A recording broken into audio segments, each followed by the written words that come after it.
And we'll start so people who need to leave can. So let me share my screen. And so welcome. Thank you all for coming. I respect your time. I know you're busy. I appreciate that you're taking time at all to do anything additional right now. The reason we threw this out here is that there are a lot of people questioning, like, how do I effectively do tests online?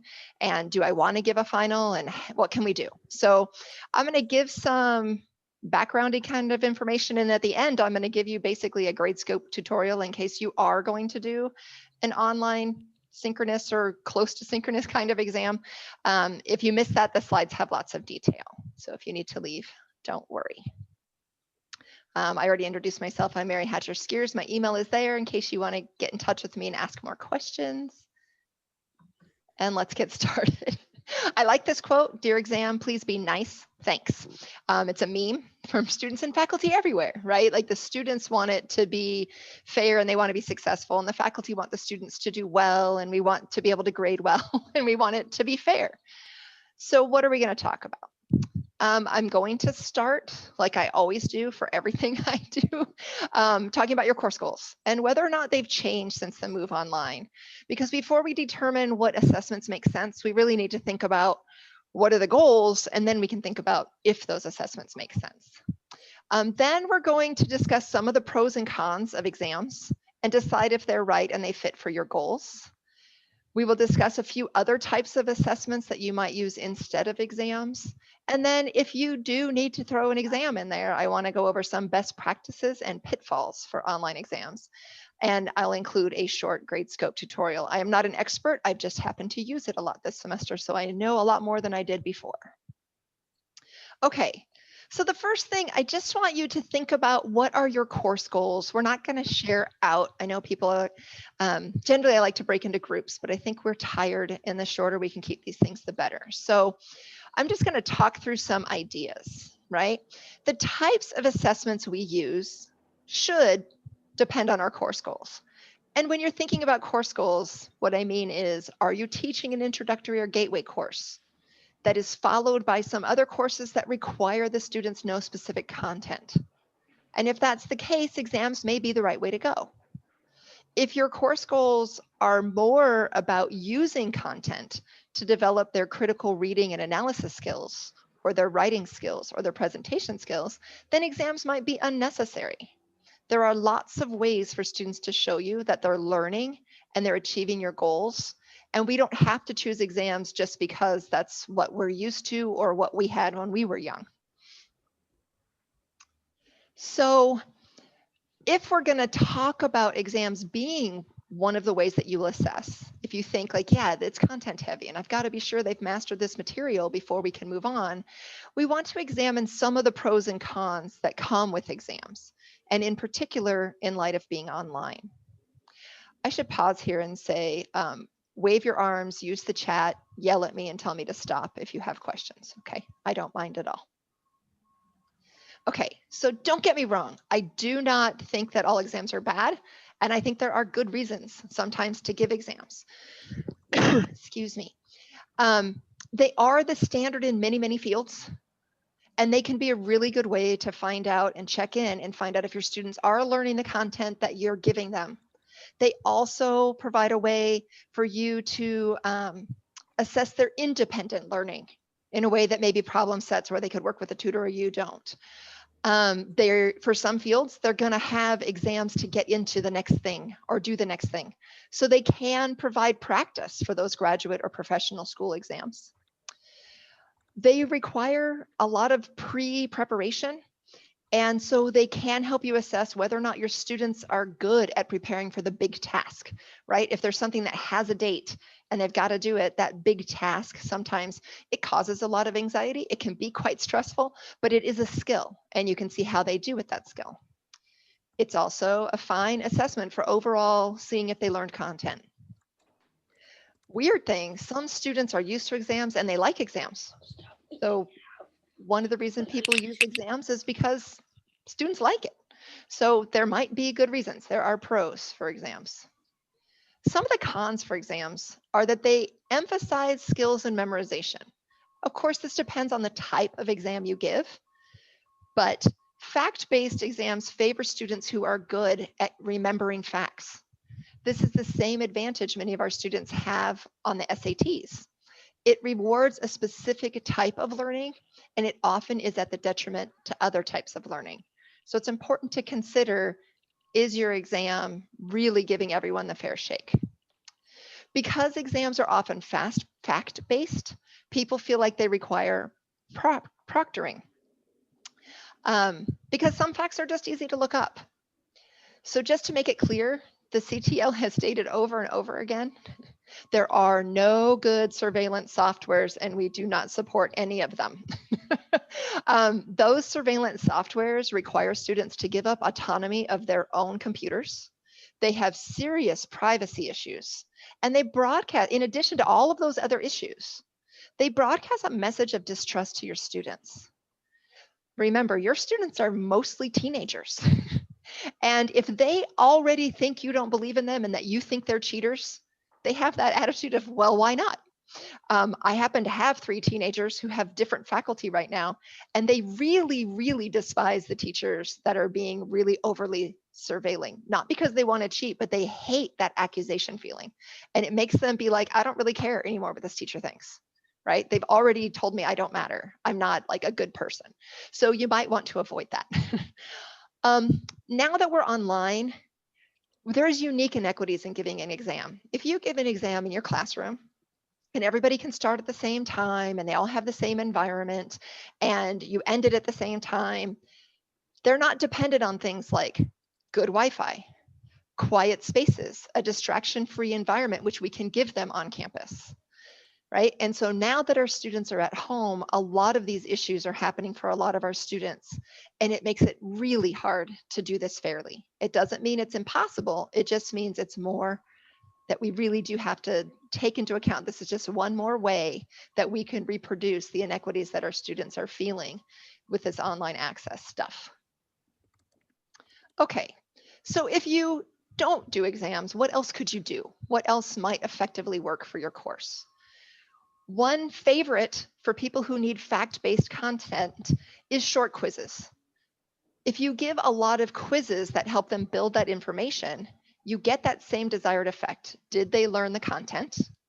And you don't have the large anxiety of a test. And it's interesting, even calling it a quiz instead of a test actually psychologically changes their attitude towards it. But really, it's about the points you give, right? So if you give a number of shorter assessments that have less points, they don't stress out as much. Reflections. Different kinds of reflections on the reading and lectures can assess student engagement with your course material. So those reflections can be that 2-minute free write at the end of class. They can be a more of a bigger assignment, right? Like we just covered this content, this unit, write a 2-page, what did you learn? What are you still confused about? Asking them some specific questions about the depth to see, do they overall grab your content? And then blog posts have become more and more popular, discussion boards. People use all kinds of different ones that we have either linked to our course management or people are really into Slack. This is another way that students can show their engagement. And it is a way that you can be really transparent because you can ask the key questions on these blog posts and ask them to reflect on a particular thing. And that could be a big topic or that could be a small one, right? You can ask a small thing where they're answering regularly. So you're helping them know they need to be learning this content, they need to be engaging with it, but it doesn't have to be a high stakes assessment. Okay, now, if exams are not the best choice, I'm going to say a little bit more about small stakes assessment. So those small assignments with less points can be great for scaffolding. They can help students like they need to learn this, and then they're ready for this next thing, and then they're ready for this next thing. So you can really see where they are progressing in your class. And those lower stakes reduce the stress on grades. And I wrote there, so less panic behaviors. Panic behaviors, a lot of the students who actually resort to some sort of academic dishonesty don't do it because they're bad people. It's because they're in a state of panic, right? Something's going on. They know this thing counts for a ton. Oh my God, they'll never get into medical school or they'll never graduate or whatever. if you have those in smaller stakes, not doing well on one assignment does not mean the whole course has gone badly.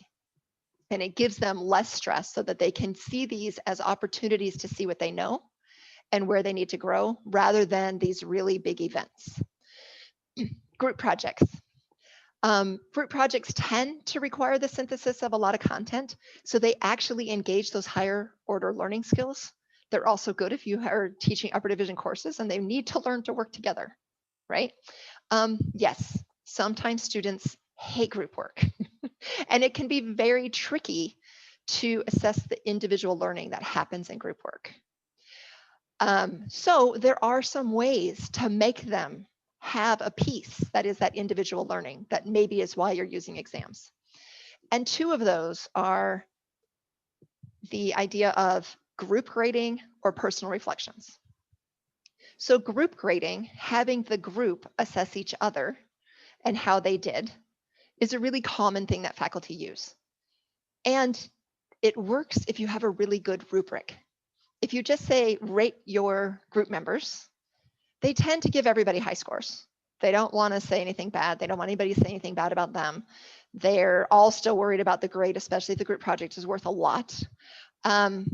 Or you have the alternative, which is students worry that someone that they don't like very much is going to rate them badly, and then you get caught up in some personality stuff you just don't want to deal with in the first place. So you need to have a very defined rubric where you're asking for specific things that they can mark on with some sort of Likert scale so that it feels more official and less like, I like Sally, I'm giving her an A.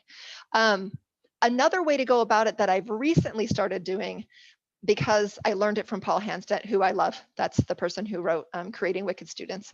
We asked him what he wished he'd included in the book and didn't, and he talked about group reflections. So the idea being you assign a group project, but the project itself is only worth half the points, and the whole group's going to get that grade based on the rubric you have for that project.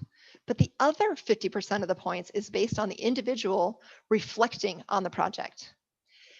And it is amazing how well you can tell how much a student contributed to the project by asking some really simple, straightforward questions. So for myself, I ask the students, what ideas did you contribute for this project? Like when you're looking for a topic, did you suggest a different topic?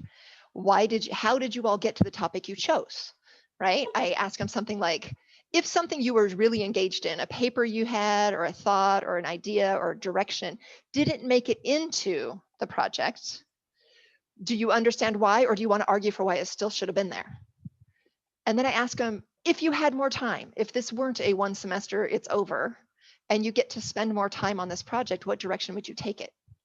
Turns out the kids that have worked really hard and done the really good work in that group project, they nail this assignment, right? They have so many ideas about where to go and what to do next. And the students who really didn't engage, they drown in this assignment. So you can tell really quickly, right, the individual piece of that grading.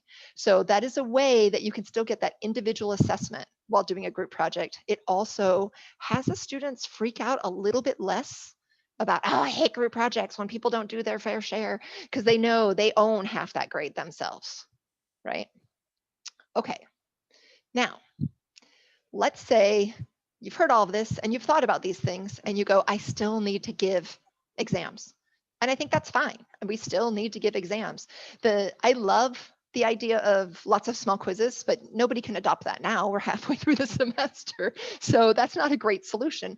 So if exams are the best assessment, or it's an assessment you really need to do, you're going to give a final, how do you implement these assignments online like a pro? Right? There's a lot of pitfalls. Like skip whether or not exam's the right thing to do. If you're going to do an exam, there's some things we really got to think about. And the reason I know how to think about these is because I've made all the mistakes in the last 2 semesters, so I can share with you. I'm getting better though. I'm going to be really good at this if we stay online. So there's some different types of online exams. In my black quadrant, I talk about the time take home. Right? So a student downloads that from an email or your Sakai or Canvas site at whatever time, and you tell them how long they have to work on it and when they have to submit it by, right? So maybe you're still giving an hour-long exam, but you're saying you download it whenever it's convenient for you, you spend an hour, time yourself, and you upload it. There are also ways through Sakai quizzes to do that sort of thing. I believe Gradescope can let you do that. It's a little different. And I don't know Canvas at all, but I'm sure they have something like Sakai quizzes. So that's a particular way that you can do it. Another is the untimed take home. So in the untimed take home, you're really just giving them an exam and you're saying, go at it. Spend as little or as long as you want, and it's due by this date.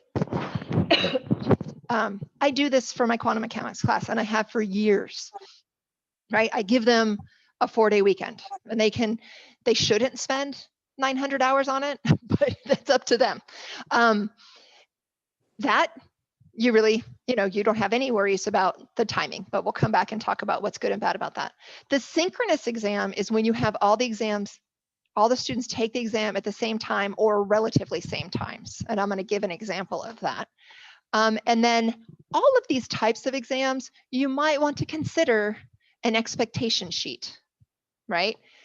So what that means is you need to require some clear expectations from you about what you're going to provide, and from them about what they get to use, and that there needs to be trust here. And you need to make sure that's clear, right? Okay. So let me spend a little bit more time on these exam types. If you want to allay concerns about academic dishonesty, the best way to do this untimed exam is to do things that go way beyond simple facts, right? Things that students can look up. Instead, you want to have questions that require students to think, to bring in different sources, to synthesize, and to apply these concepts to new scenarios. This is really higher order learning. This is where we want our students to get, but it may not be the right choice for an intro class, right? If you've had a content heavy introductory or survey class, that just might not be the right choice. I like untimed for my bigger, higher level courses. So last semester in biochemistry, I did an untimed take home exam. And the way I got around any concerns I had about them having this for a very long time is I was reading the COVID literature that was completely brand new. And I made up all these questions about protein structure, function, kinetics based on what I'd read, right? There was just nowhere to look this up, but it took a ton of time. So that's the downfall there, is to come up with those great questions. It can take a really long time. Doesn't mean it's not worth it, just know you need to start. Okay, a timed exam. I'm going to mute. Okay, a timed exam, you're going to give your students a certain amount of time to take the exam and return their responses. So that may be like you've been in class, you have a good idea of how long this content and this test will take. And so you say, okay, I'm going to give you 50 minutes. Maybe you say 60 minutes because they need time to upload it or whatever. You could, in one case, just tell them that's how long I want you to take and trust that that's what they'll do, 5 minutes here or there. Or you could set it up that as soon as they download it from Sakai, it needs to be uploaded at a certain amount of time right after that. If you're going to do that, I would strongly recommend you give them a little more time than you think, because there's going to be issues. And it's more fair to them if they have Wi-Fi issues. Like, you want them to be able to work those 50 minutes and have however other time. And if somebody has great Wi-Fi and they're tech savvy and they got an extra 10 minutes, it's better than somebody else not having the time they need. Okay, synchronous. This would be using Canvas or Sakai and saying you're all doing it at the same time. I don't mind synchronous, but please don't tell them they have to have their cameras on. I was speaking to a student recently who the faculty member had them have their cameras on. Their beds had to be stripped. There had to be nothing you could see. Their cameras had to be on the whole time, and the faculty member threatened to give anyone a 0 if their camera went off for any reason. So if they had a Wi-Fi problem and they got knocked out, I mean, the stress that made, that's just not worth it. But there are ways to set these up, and that's what I'm going to spend time on next.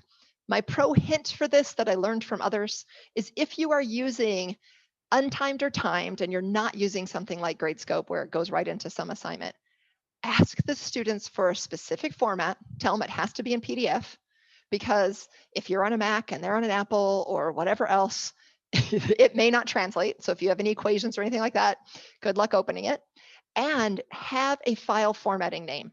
that is consistent, like last name, first name, course, exam number, because you're going to download all these things and you want to be able to find them. You want to be able to sort them. You need that to be easier.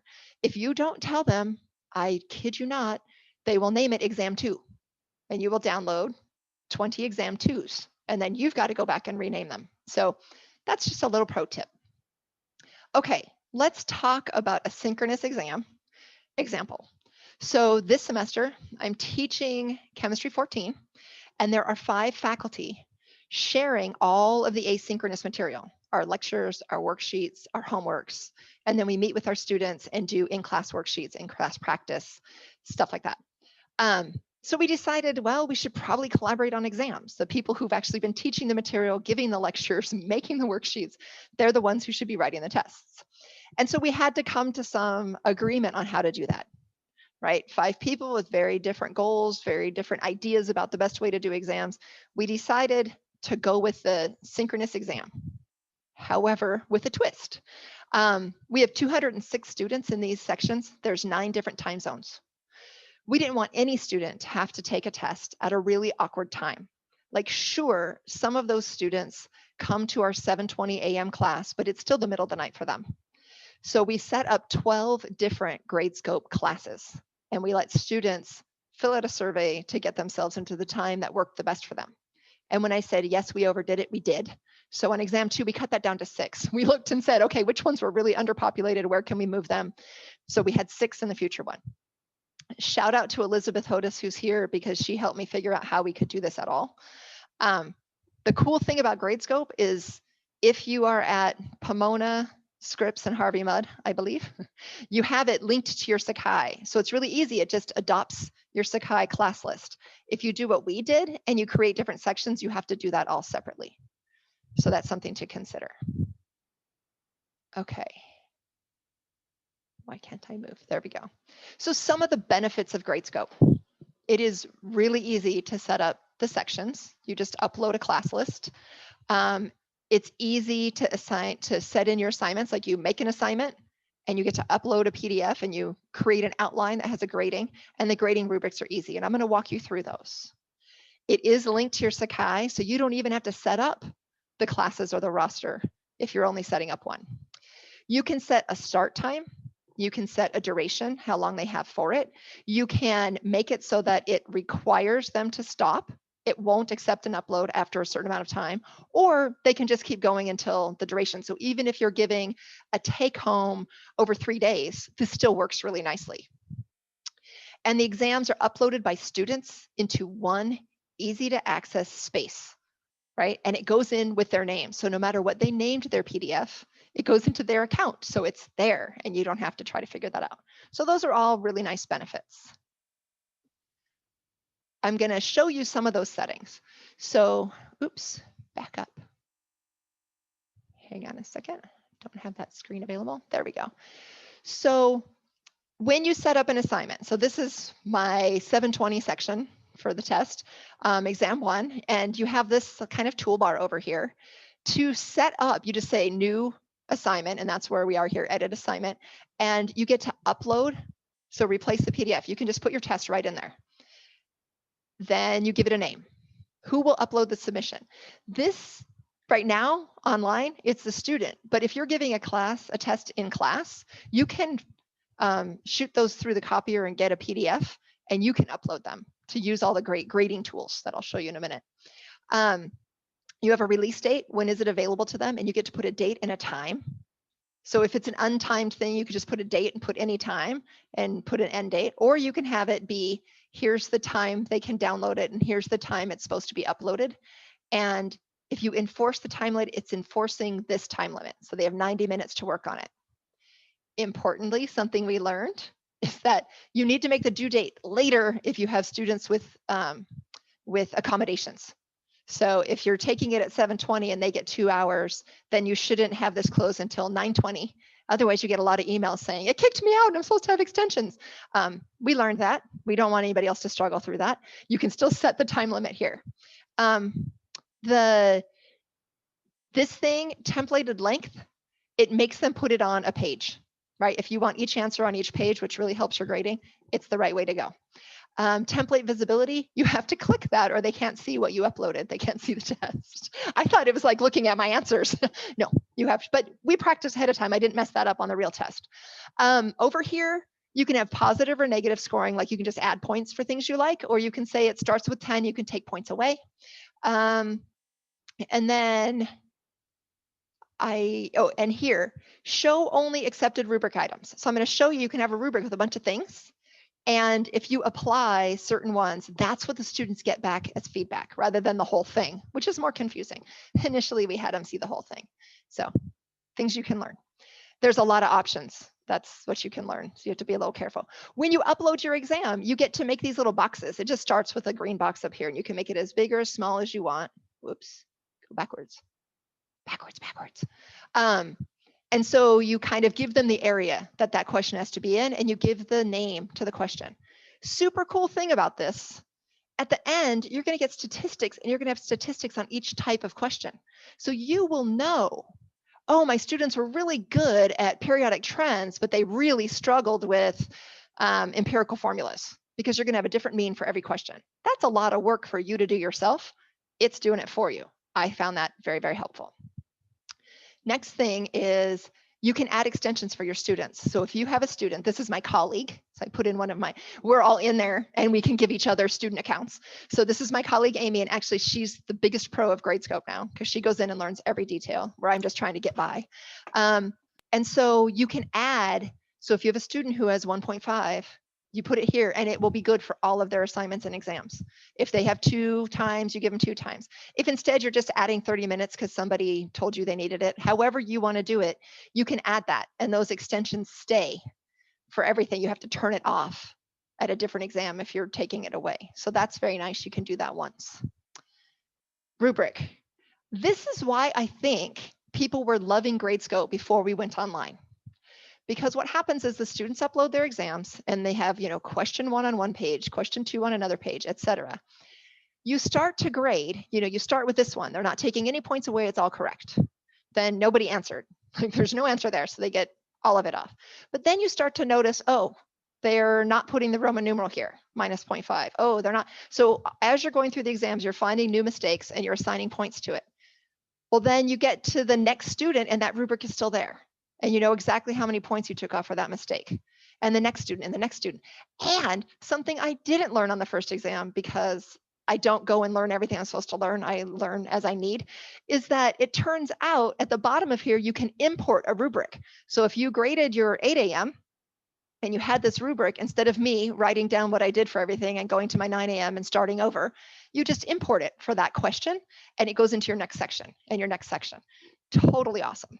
So now instead of the really awesome tool that Jessica taught me, which was making my Google Doc that for the common mistakes, and I would cut and paste over, now I just push a button. I don't even have to cut and paste. This is like my Google Doc and I just push a button. It's dreamy. Okay, some of the problems with Gradescope. Oh, come on. So students have to make a PDF. And so that means you're actually asking them to do 2 technologies. One, they got to learn Gradescope, which by the way, it's not hard for them to learn. They don't have to do nearly as much as us, but still you're asking them to make a new account on a new thing unless you're linked through Sakai. And then they've got to turn it into a PDF. And sure, there are students who have a printer and they will download their exam, they will take it, and then they will scan it and they will send it to you. But there are other students who don't have that. So like I told my students, Cam Scanner, it was something my children had to use, so I learned it. There's also something called Genius Scan, although Genius Scan is awesome because it date stamps and time stamps. So if they took the pictures in time and then struggled, you know that. Cam Scanner doesn't do that, but Genius Scan went down during our exam. Like everything got delayed in weird ways. So Cam Scanner is really just you're taking pictures and you send it from your phone. But the students seem to know lots of these, especially I teach first years, so they had online high school and they know a lot of tools. But nonetheless, you have to get them to practice with these things so they make an appropriate PDF. Wi-Fi issues can make timing unfair. If you say this exam is 60 minutes and somebody has crappy Wi-Fi, sure, they can download it and they can take it, and now all of a sudden they can't upload it. So you need to be a bit generous there. On our first exam, we wrote a test that should have taken 45 minutes, and we were going to give them 15 minutes for all the technology. And we said, ugh, let's just give them 90 minutes to make it work. No issues. This time we said, okay, it's a 45-minute exam. We're going to give you the 60 minutes and all kinds of issues. So give at least a half an hour more than you think they need. It's just not worth it. I mean, we took them, but they emailed us in panic, and they were panicked and we were panicked, and it was completely not worth it. I'm not a fan of the like really tight time constraints, but some people are. And I get it. There are times when students have to take tests and they have to do them in a time frame. But in this case, give a buffer. And the bigger the buffer you give, the less drama you will have as you're managing the exam. Be very careful with those settings, those small little errors and misunderstandings, like setting the due date earlier than the kids who had extensions. That's not awesome. And that causes panic. I am lucky. I have a student who's she's very good at accessing resources. So when she timed out, she wrote to me and Gradescope at the same time and said, what's going on? I'm supposed to have, and why isn't your company due to do? And so I got back to her and said, just email it to me. I'll upload it. And they wrote back with a full explanation of what we did wrong, and I learned how to fix it. So good for her. And time zones can be problematic. So, maybe having a couple different times, like that 10 p.m. time slot or a midnight time slot, is really helpful for our kids in Asia. But you don't need to have 12, and I don't recommend having 12. It was way more work than it was needed to do. So some flexibility for time zones can be really helpful, but don't go as wild as we did, would be my suggestion. Oh, that's what I get for 2 screens. Some things that we learned about Gradescope and things that I would like you to do if you're going to use it. Make your students do a practice assignment. This is when we put in our expectation sheet. So that way they have to log into it, they have to get something from there, write on it, and get it back to you, so that they have practiced the process outside of class time and outside of exam time when they'd be especially stressed. So like we gave them 2 days to download what we called our expectation sheet. So it had whatever information we were providing, the periodic table, equations, other tables that we would normally let them have for an exam. We had that. They download that, plus they downloaded a sheet that I'll show you at the end that they sign. And that gave them the practice because they were able to get the document, they were able to sign it, they had to make it a PDF, and they had to get it back to us. So they had 2 days to do the assignment, but once they opened it, they only had 60 minutes, which was a long time to do that little bit. But we wanted them to know it shuts down if you ignore it. And we did. We had students who were like, I downloaded this morning, I went back to upload it, and I can't. And I'm like, that's what's going to happen in your test. So you want it, once you download, you start working. So it's a great way to have them practice. As I said, give them more minutes than you think they need, 30 more minutes than you think they need. Don't set up too many time slots or sections, because that's just a lot of work. Set the due date after your extensions. Copying rubrics is super easy, and it's so great. You know you're being fair. I don't normally have to grade 206 exams. My classes aren't that big, but in combined, we split up questions. So, for my 5 questions, I had to do 206. You're not going to sit in one sitting to get all that done, or maybe you are, but I'm not. And so being able to have those rubrics copied over and know exactly how much I was taking off for those different kinds of errors really kept me fair. Gradescope, the company, is super responsive. Like, we have never waited more than 24 hours for them to get back to us. One of my colleagues looked them up. Apparently they're really small. They don't have a huge staff, but they're very responsive. So they want to be that good. So don't be afraid to ask them questions. And they're pretty polite and nice. They didn't make me feel stupid about things. Grading is easy this way because what happens is you say, I'm grading problem 7. That's page 7. So I'm going to show you that, and you get to look at it. And then there's an arrow when you get to the next student. It's also anonymous, which is really, really good, because some of our students really concern that we're grading based on who they are or what their identity is, that we have some preconceived unconscious bias. And by having it anonymous, because they don't have to put their names on the pages, because their exam is in their Gradescope account. Nobody else is in there. So it's very nice. You have no idea who's doing what or how they're doing. You're just grading it. I would say give yourself plenty of time to learn it. do a practice. Like we did our own, like upload an exam, download an exam. And because there were 5 of us, we did each other's sort of things to check it out. Doesn't mean it'll be perfect, but you don't want to just throw it up there and pray that it works. And then it also does the statistics, which I think is super cool. So let me show you an example of grading. So here's a problem. And what I wanted to show you is this was where the blank was. And then, I just, in my outline, I could scan the area that I wanted to grade. So that's where Gradescope looks.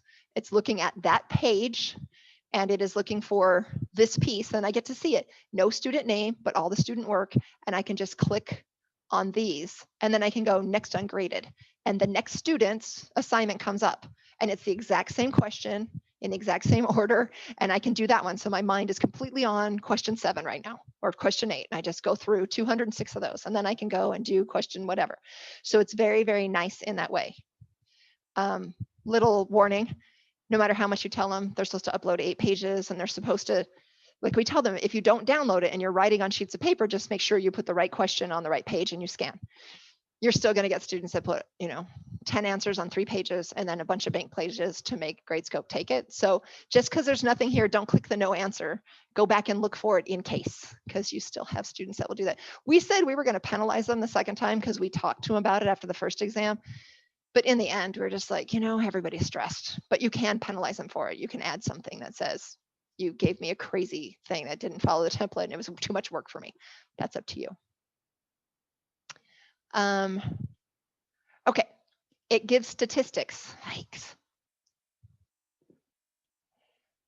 And so I think this is very useful. At the end, when you're done grading, for every problem, you will see how they did. You will see the average for how they did. And you can look at it and get it very specifically here. So you can say, wow, they did really well on problems 1, 2, 4, and 7. Ooh, 5 and 6 is stuff we got to go back over, right? That's really bad. That's like 60%. That says we didn't cover it well enough, right? If that many students are doing that badly on that question, then probably we have to spend a little more time there. You get the minimum, the maximum, the median, the standard deviation, the mean. So everything that you would want to see how it's going. A few years ago when we were all talking about WASC and how do we show things and how do we keep track of things, I did start for every question having a title and an average, so I could say like, wow, they're really getting this content, but they're really not getting that content. How do I change how I'm teaching that one thing? Now I don't have to go through each exam and see that. I just get it automatically. So I think that can be really helpful. Okay, that's my quick tour of Gradescope. And now I was going to say a little bit about expectation sheets, but I can answer questions about Gradescope first if you want. I have a quick question. Hi, Evan. Hi, thank you for this. And I'm sorry I was a little late, still wearing my mask. No worries. And you might have explained this at the very beginning, and I'm sorry if I'm making you say this. I looked at Gradescope before the semester for a little bit, and I had a feeling that this is something that is maybe more useful for the sciences. Do you have any experience with colleagues in the humanities or maybe even the languages that have used Gradescope and like it? I do not know any particular individuals, but I can tell you why you might like it. Because I think about how I could use this in my Core 2 class. And I don't use, Gradescope has this group grading thing where I think scientists and mathematicians really like it because it'll look for the right answer. Like you'll be like, this is what it's supposed to look like, and you can go through that quickly. And so that group thing can really help. I don't even use that for this exam.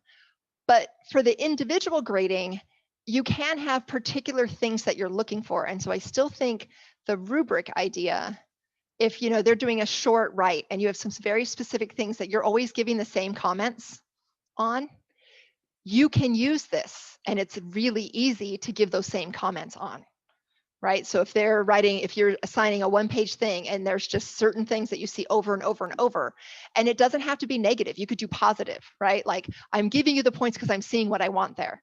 But I think that consistency in rubric is really quick and easy, and I can see using it for lots of different things. Okay, cool. That makes sense. You're welcome. Yeah, thanks very much. And you don't have to have, and these things, you don't have to have points on them either. These can just be comments, like, I gave point values, but you get to set this. So you could just say -0, it's just a comment. It won't take Mhm. points. So you don't have Mhm. to make it be anything that has points. You can have the whole thing be 0, and they're still just going to get those comments from you, which I think can Mhm. be really helpful. Mhm. Cool. Thank you. Okay, I'll look into that. Thank you. you're welcome. Anybody else with that? Okay, so let's say a little bit about the expectation guides or expectation sheets. Some people call these honor statements. As I was doing my reading, it is that idea of when you call it an honor statement, you're saying, I think you're going to cheat, so I'm going to make you sign this thing to try to make you feel guilty about cheating. So we were trying to find language that didn't say that. And the reason I like the language of expectation sheets is it is expectations on both sides. So it isn't just the sheet that says, sign this to say you won't cheat. It is, here's the material I'm providing that you can expect to use. And in fact, by giving it early, they knew and they could do their practice with exactly the materials they knew they were going to be allowed to have, which gave them some comfort with those materials. And you're also telling them what they cannot use. So clear expectations about what they can use and what they cannot use. And even if you call them honor statements, I really strongly ask you to think about those very clear expectations. And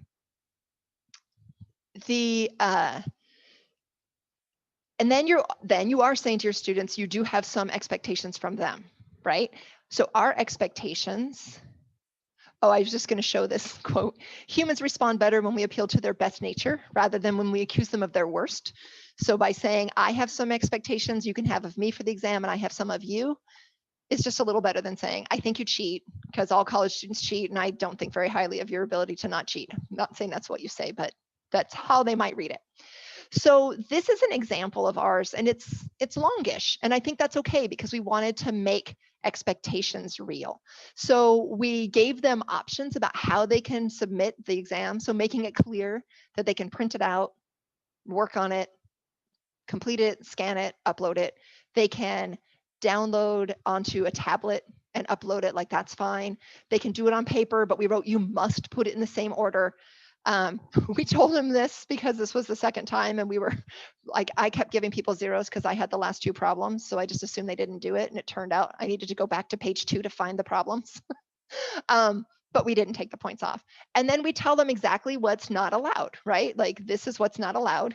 You may use this calculator, not that calculator, whatever. But over here, what we say is that you confirm you know the expectations, which included where to download it, how to upload it, and what materials they can use. Because that's important. We wanted that, and by putting the expectation sheet as an assignment in Gradescope, they had to find it. So that way they knew how to log into where they were going to get their exam. And then we said, if you're going to write on a separate sheet of paper, do this. And one of my colleagues rewrote things and said, I affirm this work as my own. I'm aware of the school's policy. For myself and my classmates, I did the right thing. Like, I thought that sounded kind of nice, and it sounded less like I did not cheat, I did not. So, we agreed on this, and then we have this deep breath, relax, which we do on every exam. But so I guess what I'm trying to say is, rather than saying I have an honor code, you have to sign that I will not cheat and use outside resources, think about it instead as I have an assignment that's going to help you know what my expectations are and clearly define for you what you can use, what you can't use, and you get to practice Gradescope. And then you're going to say, I worked honestly on this and I followed that and I knew where to find things. I will say this assignment really helped. This last time we had a deadline of 5 p.m. on Thursday for them submitting this for the exam that started. The first session was at 7 a.m. on Friday. And we had 20 of 206 who didn't do it. So I sent them emails at 5 saying, you haven't submitted an expectation sheet. You need to go onto Gradescope and do that immediately. You're going to lose some points for not doing it on time, but you're not going to start the test until you've done it. And, most of the students wrote back, oh my gosh, blah, blah, I'm so sorry. I'll download it right now. Thank you for letting us take it at all. Because on the expectation assignment said, if you don't do this, you can't take the test. So they just assumed 0. Then there were some who were like, well, that's just ridiculous because we're online and I don't read your announcements and I don't come to class because you put everything there asynchronously. So how was I supposed to know that there was this assignment and you can't hold me to it? I'm like, well, I don't know how else to get information. But of the 20 who didn't do it initially and then did it overnight, great. I had 6 who didn't. And not surprisingly, the 6 who did not respond to my email and did not do this sheet were in a flurry of panic because they couldn't log into Gradescope. They couldn't find the assignment. Oh my God, the time is going away and you need to help me immediately. So having an assignment ahead of time makes a very big difference because then they know how to find it. And part of the problem is if other faculty are using Gradescope, they have a Gradescope account through that. So they might go there and be like in their core Gradescope and they can't find my test because they didn't log into the section they were assigned to. So you want them to do some sort of assignment. I think an expectation sheet is a nice thing, but you could just have a mini assignment. But they need to do something because they need to find it. They need to know how it works and they need to be prepared. Because we all did sort of giggle that of course it was the 6 students who didn't do it at all that were the ones that could not find the exam and were in a panic and didn't get started on time. And you don't make that possible by being well prepared for it. All right, that is what I have to cover. And so now we have lots of time for questions. I'm going to stop sharing. Actually, I'm not, in case you want me to go back to any particular slides. And I will open that up for questions.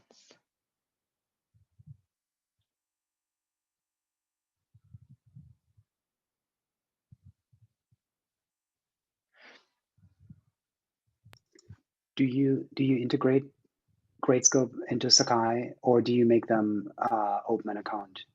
So for me, because what we did was we made a bunch of different sections that had exams at different times because of the time zones. We couldn't use the Sakai version because that only allowed us to set up one. I would recommend that you do integrate it into Sakai because what's very nice do that is that the grades export right into your grade book. So I have colleagues that are doing it like that, and that has worked great for them.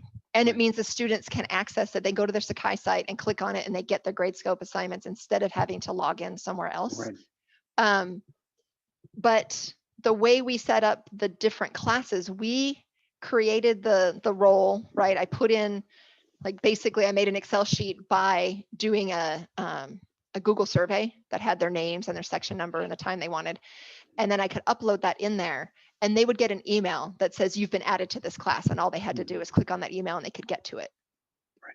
Okay. And if you do integrate it into Sakai, then they have to access it that way, right? They can't get to your exam through their own account, because that's what it's like for Perusall, I think. Yeah. Yes, and that messed up me with Perusall. I totally, because last semester I used it the other way, and then I tried to use it through Sakai, and I messed everything up. I believe that's true. Elizabeth is here, and she knows better than I do, so she might be able to answer, but I believe that is true. Hi, this is Elizabeth. Hi. They can still access it by going to the website, but they just have to be sure that they're logging in with the same account, the same email address that's in their Sakai account. Okay. That's the distinction. So I really enjoyed listening to you, Mary, talk about your experiences after, helping you set it all up. Thank you so much for that help. Oh, sure. No, it sounds like on the whole, things went really well. And I'm really interested to hear some of the feedback, the positive things, the things that, you learned along the way. I did not know that about the exceptions. That's a really interesting thing, that you have to make sure that the closing date and time is past the time. Yeah, we totally thought by giving them a different maximum that just overrode that, and it doesn't. So that's just something to be aware of. That's really good to know. So thank you. You're welcome. I was also going to say about the question about the humanities. And we actually did a workshop for Gradescope for the humanities and had a few people come.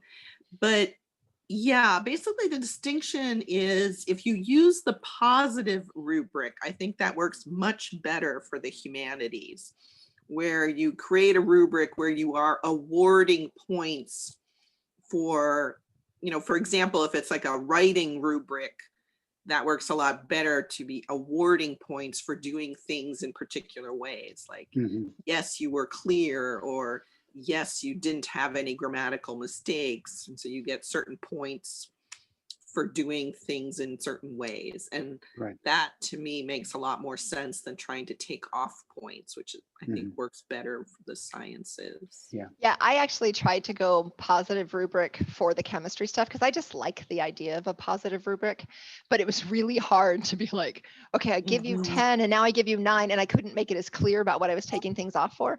But I think for the humanity, for my core class, I absolutely will use a positive rubric. And I will do a rubric with no points. I will do a rubric where I just put in the comments, and that way I can just click on it and you're like, oh, that's an excellent thesis statement. And they get a click. Oh, that's a really good thing to do. Oh, this was an interesting idea, but I kind of struggled to understand in your language what you were trying to get at. This could be clearer or something, whatever. And I could click on that, and then they get all those comments, and it's just a quick and easy way to get comments. Yes.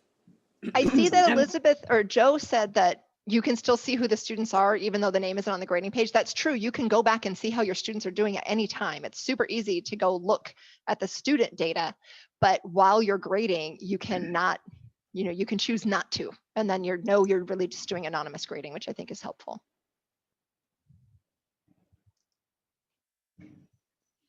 Other questions or suggestions or ideas that we could share with other people about their exams? Hi, Mary. Thank you for sharing your experience with exams. May I ask, did you include any group assessments like peer evaluations in your course? In my course, yes, we have a group project. So for us, the midterm's 100 points. The final, which is actually not a final, it's just another exam, is 100 points. And then we have a group project that they're doing with the lab that's 50 points.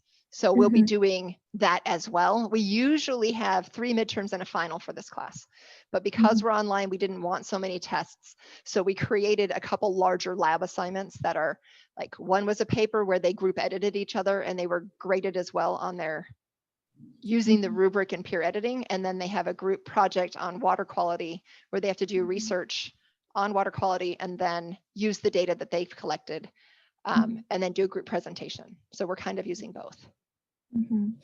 So when students their for example, group presentation or their group work online, did you find any new obstacles, and how did you handle those? I think, well, last semester I also did group projects, and so I can say more about the obstacles then because we haven't finished them this time. And I think the trick was students trying to figure out how to do really creative presentations while being limited by Zoom. And so what I actually ended up having them do was they could use any software or any medium they liked, and they uploaded it all to my Box site for the class. And then we could watch them on our own. They had a couple each week that they were supposed to watch, and then we could talk about them in class rather than trying to do it on Zoom live time, because that, if somebody, got knocked out or whatever, that was more problematic. So letting them do that on their own especially helped the students who have limited Wi-Fi and maybe wanted to do it late at night when their siblings were not also on Zoom. And so they could do their presentation that way and record it, and we could watch it later. And I've heard a lot of faculty doing that, where they're not having the presentations in class per se, so that you can avoid some of those Wi-Fi issues. And it gives them a lot of creativity. Like I had people make movies and do different things and not just use Zoom. Thank you. You're welcome. Can I ask one more thing? Of course. I was just looking at Sakai and at the and I clicked on the Manage Tools tab, and I see here under External Tools that it says Gradescope HMC, Gradescope Pomona, Gradescope Scripts, but none for Pitzer and CMC. Does that mean Pitzer and CMC cannot use Their Gradescope? faculty can't, they don't have it in their course site, but the students that are in your Sakai can use it no matter where they are registered. Okay. Okay. Does that make sense? Yeah, that makes sense. Yeah, absolutely. Yeah, it's just for you to set it up. You have to have it Yeah. on your course site, but anybody that's in your class has it. Okay, cool. Thank you. You're welcome. I had the very same question when I was talking to Elizabeth Otis the first time. I'm like, wait, what about my class is really mixed. I know. Yeah. Anybody else? We do not all have to stay till 1:30. I know that everybody's busy. And when things end early, I usually smile a lot and think, woo, I got back 15 minutes. So it's okay. I don't get my feelings hurt. That was very helpful. Thank you very much. Thank you for coming. Oh, yeah. Are you going to send the slides? Are you going to